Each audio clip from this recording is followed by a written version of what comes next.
morning, ladies and gents. This is your science teacher. Okay. Chaps, this week I've got only two lessons for you. Maybe one of them or both of them are a little bit longer, so they're equivalent to basically 3 lessons. And what we're going to deal this week with is balance. Straighten you up a little bit. That's a little bit better. Let me just pause. Okay, that's the best I can do. Anyway, so we're dealing with balance today. Now, this is going to be actually quite straightforward for you.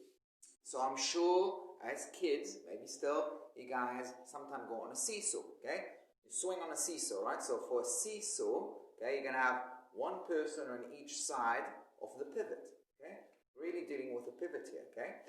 So one person is going to push the seesaw down, so it will turn in this direction, which is for you, well, for me, it is anti-clockwise, okay, this way, okay, anti-clockwise. And the other person is going to sit on the other side, pressing down this direction, which will cause a clockwise movement, okay? You need to be able to understand what's clockwise, okay, with a clock, anti-clockwise, against the clock, okay? Now, the question is, when are we going to have a balance, okay? Now, I want to just quickly remind you, okay, that what we learned last lesson is moment, right? So forces can create a turning effect, which we call moment.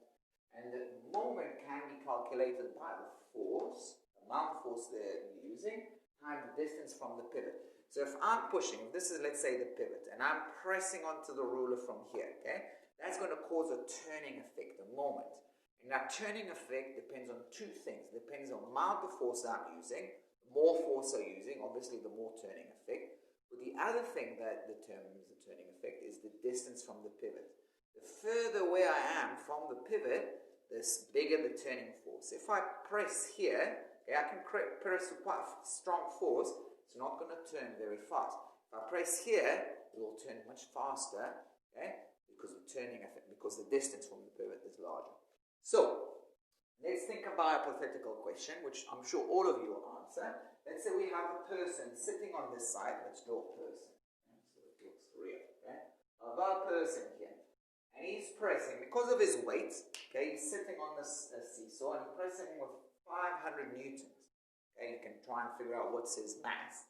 500 newtons in this direction. He's creating a clockwise moment. Okay, that's called a clockwise moment. Now, if he's the only one who's going to sit on that swing or seesaw, then it is going to collapse, okay? So we need to put a person on the other side. Let's say that person has the same weight, so 500 Newton as well, okay?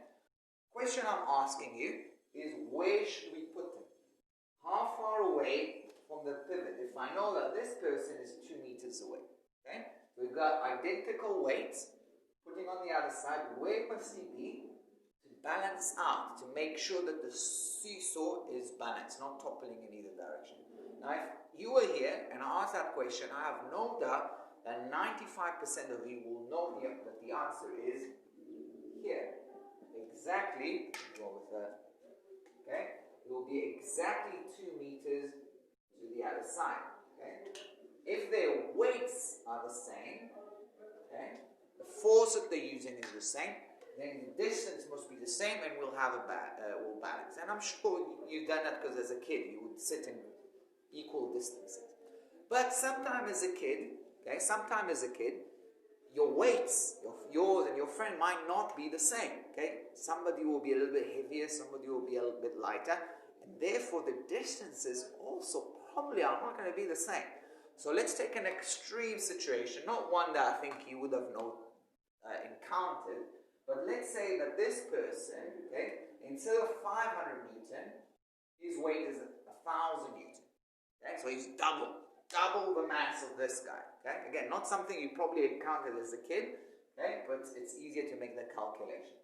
Now, if he's going to still be 2 meters away from the pivot, okay, what will happen? Again, I think most of you will figure out and say that this whole swing is going to collapse in this direction. It will create a clockwise motion. Okay? It will turn in this direction. So not clockwise, anti-clockwise. ACW.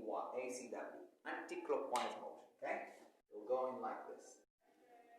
So then we don't have a balance. Okay? So where would that person have to be to keep the balance? Is it possible for this person to shift somewhere and still keep the balance? Again, maybe not 95%, but I've got a good guess that at least 60% of you will figure out the answer to this. I think you'll figure it out that this person needs to be not 2 meters, but rather 1 meter. Okay? So if this is 1,000 meter force pressing down, okay, then the distance from the pivot to maintain the balance needs to be 1 meter. We'll put that person 1 meter away. Okay, we'll give him a little belly because he's obviously a little bit bigger. Okay, that's still going to create an anti-clockwise movement. But now they're not going to turn around. Let me just pause here for a second. Okay. So as I said, to get that balance, okay, that person with double weight will have to be half the distance. And I think you would have figured it out. My question is, why is that? Why does he have to be half the distance? Okay? What needs to be equal for the seesaw to balance? It's obviously not the distance, because he's 2 meters away and he's only 1 meter. It's obviously not the weight, so the force is pressing down, because he's pressing with 500 Newton and he's pressing with 1,000 Newton. So these don't have to be equal to have a balance. What has to be equal, okay, are the moments. The clockwise moments, that turning effect in the clockwise direction has to be equal to the anti-clockwise moments. Look at this. The clockwise moments are equal to 500 Newton times 2 meters. That's 1,000 Newton meters. Okay? On the other side, okay, that was the clockwise moments. The anti-clockwise moments, anti-clockwise moments will be equal to 1,000 Newton. The force is 1,000 Newton, but this time times 1 meter. And that's also 1,000 Newton meters. So I'm going to make you write that in a second, but the principle of moments, so that's the topic of the lesson, the principle of moments, okay, states that for an object to be in turning equilibrium is a fancy word for saying balance. In other words, it's not going to turn in one direction or the other. For it to be in, or maybe more properly said, rotational equilibrium.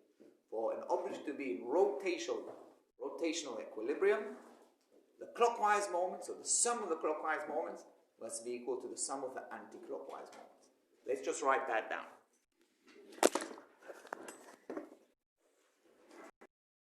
Okay, so I'll just repeat that. For a rotational equilibrium, for an object not to rotate in either direction, the sum, and I didn't really use that word, the sum, because we'll see in the next example, we'll have a look, we'll have more than one moment. The sum of the clockwise moments must be equal to the sum of the anti-clockwise moments. Right, I will stop this video now, it's getting a little bit too long. I'll do another one where we solve some problems. Cheerio.